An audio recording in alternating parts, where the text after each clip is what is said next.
Είναι ακομψό να ξεκινήσω από τον κύριο της παρέας. Κυρίες, κοκκινήστε τρεις, οπότε ξεχωρίζει ο Βασίλη μου, καλημέρα. Καλημέρα. Καλή επιτυχία. Πότε ξεκινάτε το Δεκέμβριο, το Νοέμβριο, συγγνώμη. Δεκέμβριο ξεκινάγαμε. Νοέμβριο, 6 Νοεμβρίου κάνουμε πρεμιέρα. Πρόβες έχετε ξεκινήσει. Πρόβες από τον Αύγουστο. Ναι. Και ναι. πώς θα είναι τώρα αυτό, για πες μας, είναι τραγουδάς, τι ακριβώς, πες μας λίγα λόγια για τον Άι. Τραγουδάς, ερώτηση τώρα, τραγουδάς. Προσπαθώ να τραγουδήσω. Κοίταξε να δεις, είναι ένα ιδιαίτερο εγχείρημα προσωπικό για μένα. Ναι. Και είναι η πρώτη φορά που βρίσκομαι σε αυτή την κατηγορία musical. Ναι.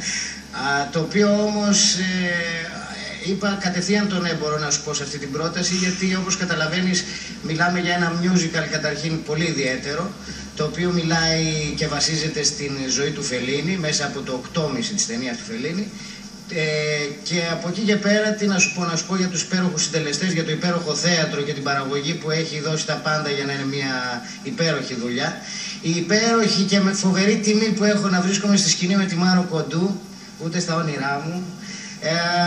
Η αλήθεια δεν περίμενα να βρεθώ και με την κυρία Παπαρίζου. Αλλά και με υπέροχες ηθοποιούς, δεν θα σας πω τώρα, καταλαβαίνετε, είναι ταλαντούχες, ειδικά στο τραγούδι, στο musical. Εγώ είμαι πολύ νέος σε όλο αυτό το... Εσύ τώρα είσαι μόνος με πολλές γυναίκες, εσύ έτσι δεν είναι, Βασίλη? Ναι, πράγματι, είμαι μόνος μου. Αισθάνεσαι λίγο σαν τον Κόκορα. Αισθάνεσαι λίγο σαν... Εγώ και ο Κακλέας είμαστε δηλαδή. Αισθάνεσαι λίγο σαν τον Κόκορα σε Κοτέτσι δηλαδή, που είναι το μόνο αρσενικό σε πολλά. Σαν τον Κόκορα στο Κοτέτσι θα αισθανόμουν άμα ήμουν εργένης, αν δεν είχα προσωπική ζωή. Δεν το πήγα σεξουαλικά, παιδί μου, εγώ. Δεν το πήγα σεξουαλικά, το πήγα...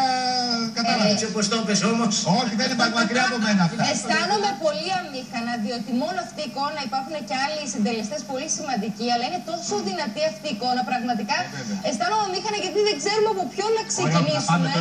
Βεβαίως, την κυρία Κοντού, χωρίς να σημαίνει τίποτα, γιατί όλοι είναι εξαιρετικοί σε αυτή τη συνεργασία. Καλημέρα σας, τι κάνετε? Γεια σας, κυρία Κοντού. Κυρία Κοντού, πείτε μας κάτι, εσείς παιδί μου που είστε η μεγαλύτερη σε ηλικία τώρα, δεν είναι... είναι γνωστό αυτό, αλλά κάνω τη μαμά του Βασίλη. Ωραία, και επειδή θέλω να πω ότι έχετε προλάβει να παίξετε, δηλαδή είστε μια γενιά που έχετε προλάβει να παίξετε και με τα ιερά τέρατα, δηλαδή τον Κωνσταντάρα και όλους αυτούς τότε, και τώρα παίζετε και με νεότερους τοπίους από εσάς. Πώς είναι τα πράγματα, και είναι μια πολύ μεγάλη παραγωγή, πώς αισθάνεστε εσείς για αυτή τη συμμετοχή τώρα? Αισθάνομαι υπέροχα. Καταρχήν είναι τόσο ταλαντούχοι όλοι. Τραγουδάνε όλοι εκπληκτικά, χορεύουνε, παίζουνε.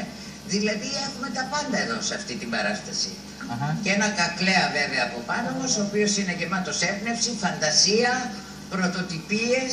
Είμαι πολύ ευτυχισμένη που ανήκω σε αυτή τη δουλειά, που συμμετέχω σε αυτή τη δουλειά. Τι ωραία να ακούμε τη φωνή σας. Είναι πάρα πολύ ωραίο που σας βλέπουμε.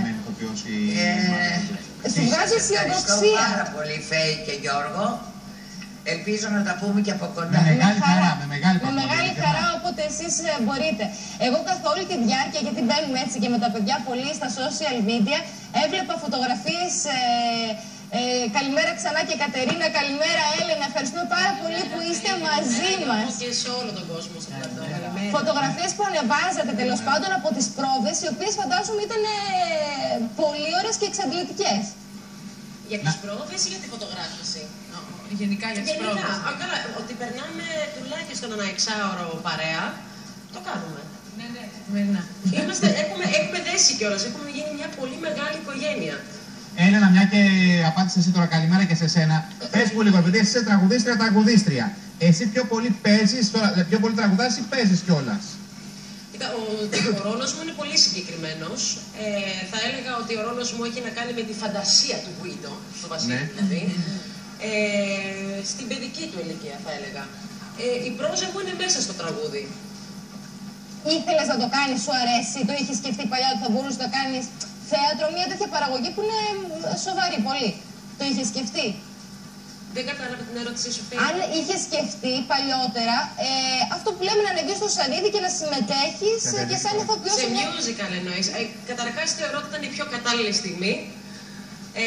Έχω έναν θείασο που μάλλον συμμετέχω και εγώ εδώ πέρα το εκθιάσω, το οποίο είναι εκπληκτικό. Πάστα, γούρι. Έχω κάνει και καινούριους φίλους έχω κάνει. Και είναι πάρα πολύ ωραίο αυτό το πράγμα. Και ότι έχω γνωρίσει και τον κύριο Κακλέ από κοντά είναι. Εσύ αισθάνεσαι καλύτερα τώρα που πατάς σε σκηνή, ας πούμε, που δεν είναι τραγουδιστική, δεν είναι κέντρο, που είναι θέατρο, ή ας πούμε αισθάνεσαι λίγο έξω από τα νερά σου, να το πούμε έτσι? Έχω κάνει musical πριν πάρα πολλά χρόνια. Ναι. Αλλά νιώθω πολύ πρωτάρα. Ναι. Αλλά νομίζω ότι έχω μαζί μου τους πιο κατάλληλους ανθρώπους, γιατί με βοηθάνε πάρα πολύ. Δεν νιώθω ότι φοβάμαι από πουθενά. Και είναι και πάρα πολύ καλή. Κατερίνα, καλημέρα. Καλημέρα. Τι κάνεις? Καλά, καλά. Το παιδί πόσο είναι τώρα? Το μωρό. Το μωρό είναι τώρα 2,5. Άντε, ολοκλήρωσε.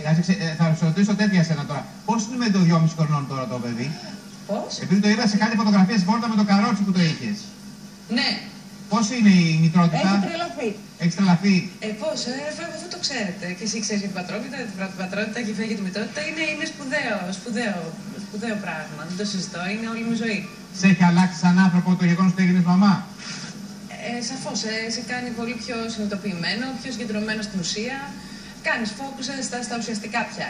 Και πολύ πιο πλούσιο σε συναισθήματα. Εσύ πάντως έχεις, για να πάμε και στο Nine, εσύ έχεις ξανακάνει musical. Σε θυμάμαι σε musical. Και οπότε έχει φοβερή φωνή και έχει πολύ καλή φωνή. σκηνική παρουσία πολύ ωραία. Ευχαριστώ ρε παιδιά. Ναι, μου αρέσει γενικά αυτό το είδος. Μου αρέσει πάρα πολύ που βρίσκομαι σε αυτή τη δουλειά. Όταν μου έγινε η πρόταση, είπα ναι, με μεγάλη χαρά. Μην ξέροντας ακόμα ποιοι θα είναι, πέραν του Βασίλη και του Γιάννη Κακλέ, αλλά με αυτά τα δύο ονόματα και μόνο ήταν αρκετό για να πετάξω τη σκούφια μου. Και μετά στην πορεία έμαθα και το υπόλοιπο cast, το οποίο είναι φανταστικό και έχουμε όντως κάνουμε πολύ δυνατές σχέσεις μέσα από αυτή τη διαδικασία και είναι πολύ σπουδαίο αυτό, γιατί τελικά αυτό είναι το πιο σημαντικό από όλα. Αυτό που μένει μετά από μια δουλειά, ξέρεις, όχι μόνο σε καλλιτεχνικό αλλά και σε ανθρώπινο. Και απευθύνομαι σε όλους. Συγγνώμη, δεν είναι πιο δύσκολο όταν υπάρχουν τόσο δυνατές προσωπικότητες επί σκηνής. Δηλαδή, δεν ήταν ακόμα. Τότε δεν ξέραμε ακόμα ποιος θα είναι. Για την Έλληνα, ας πούμε, σίγουρα δεν ήταν ακόμα καθορισμένο. Οπότε έπαιζαν τα ονόματα τότε και όταν σταθεροποιήθηκε ο Θίασος ήταν μεγάλη χαρά. Ο Θίασος είναι σπουδαίοι συντελεστές. Όλοι, ναι. Εγώ θέλω να ρωτήσω εσένα πάλι κάτι. Επειδή ρε παιδί μου είσαι τραγουδίστρια, από όλους τους υπολείπους που είναι ηθοποιοί, ποιος έχει την καλύτερη φωνή, ποιος θα μπορούσε να κάνει δηλαδή καριέρα και ως τραγουδιστής? Εμείς όλοι. Ποιος? Όλοι. Ωραία. Όχι, ευχαριστούμε πάρα πολύ. Εγώ, ας πούμε, από κάποιον που εντυπωσιάστηκα πάρα πολύ, και πρέπει να το πω, είναι η Τάνια η Τρύπη. Όταν ανέβηκε πάνω στη σκηνή και μας είπε το τραγούδι, είχα λιώσει. Είχε γίνει ένα με το θέατρο. Ο Βασίλης και το βιογραφικό. Είναι όλοι πολύ ξεχωριστοί και αυτό είναι πάρα πολύ ωραίο όταν βλέπουμε ότι όλοι μπορούμε να είμαστε μαζί, αλλά να είμαστε και ξεχωριστοί. Και διαφορετικοί, ότι επιτρέπεται αυτό το πράγμα και πάντα να μοιραζόμαστε. Ο Βασίλης έχει καλή φωνή, ο Βασίλης. Πώς είπες ότι? Ο Βασίλης έχει καλή φωνή, ο Βασίλης. Είναι πάρα πολύ καλός. Ειδικά το πρώτο τραγούδι που κάνει και σκέφτομαι ότι έχει και δύο προσωπικότητες κάποια στιγμή. Το Γάντι το λέω. Δεν ξέρετε, θα το δείτε και θα καταλάβετε. Όπως καταλαβαίνετε, έχουμε αρχίσει να αγαπιόμαστε όλοι εδώ. Και δεν μπορούμε να πούμε κακή κουβέντα για τον άλλο. Μην το πούμε κακή κουβέντα, αν υπήρχε λόγος, ούτε τότε θα λέγαμε, αλλά μπα. Κυρία Κοντού, αν μου επιτρέπετε, παρακαλώ, ναι. Είναι ένα musical το οποίο, αν κλείσουμε τα μάτια, ταξιδεύουμε στην Αμερική. Δηλαδή, αν μας ρωτάγανε γιατί δεν πάτε στην Αμερική να κάνετε μια καριέρα, δεν χρειάζεται. Ή να μυριστείτε λίγο πώς κάνανε ή πώς κάνουν στην Αμερική ένα musical. Νομίζω ότι έχει όλα τα φόντα αυτή η δουλειά, αυτή η παράσταση, να νιώθουμε ότι είμαστε εμείς, ας πω, και καλύτεροι από τους Αμερικάνους σε κάποια θέματα. Γιατί όχι, από ταλέντο σίγουρα δεν Εντάξει. Το λέω γιατί δεν φτάνει μέχρι η Αμερική αυτό. Κυρία Κοντού, ο Βασίλης θα πει η καριέρα μου, καταλαβαίνετε. Πες ό,τι θέλεις, πες ό,τι θέλεις. Λέω, ο Βασίλης, επειδή λένε ρε παιδί μου κάποιοι ότι είναι από τους κορυφαίους ηθοποιούς κομικούς της γενιάς του. Έχει έτσι αυτό που το φίλτρο, τη μαγιά αυτή που ήταν και οι παλιοί κομικοί, με τους οποίους έχετε παίξει εσείς πρωταγωνίστρια, ας πούμε. Κοίταξε να δεις, τίποτα δεν επαναλαμβάνεται. Κανένας δεν είναι ίδιος με κάποιον από το παρελθόν. Ναι. Ο Βασίλης, εσείς τον λέτε κωμικό ηθοποιό, εγώ τον λέω ένα ρολίστα σπουδαίο, γιατί παίζει και στιγμές δραματικές και είναι υπέροχος. Και πρέπει να τονίσω, γιατί είναι το πιστεύω μου, ότι ένας καλός κωμικός μπορεί να παίξει τα πάντα. Ενώ ένας μόνο δραματικός δεν ξέρω αν μπορεί να παίξει κωμωδία. Λοιπόν, σας περιμένουμε και τους 4 για συνεντεύξεις, εννοείται, να τα πούμε από κοντά. Σας ευχαριστούμε πάρα πολύ. Θα πάμε πάρα πολύ. Ευχαριστούμε πάρα πολύ. Έλληνα, να ζήσετε κιόλας εσείς που παντρεύτηκες. Όλα τα καλά, σας περιμένουμε με ανυπομονησία. Σας ευχαριστούμε πολύ και πολλά φιλιά και στους υπόλοιπους που είναι εξαιρετικοί όλοι σε αυτό το φαντασμαγορικό θέαμα που έρχεται 6 Νοεμβρίου. Το Πάντεον το φοβερό.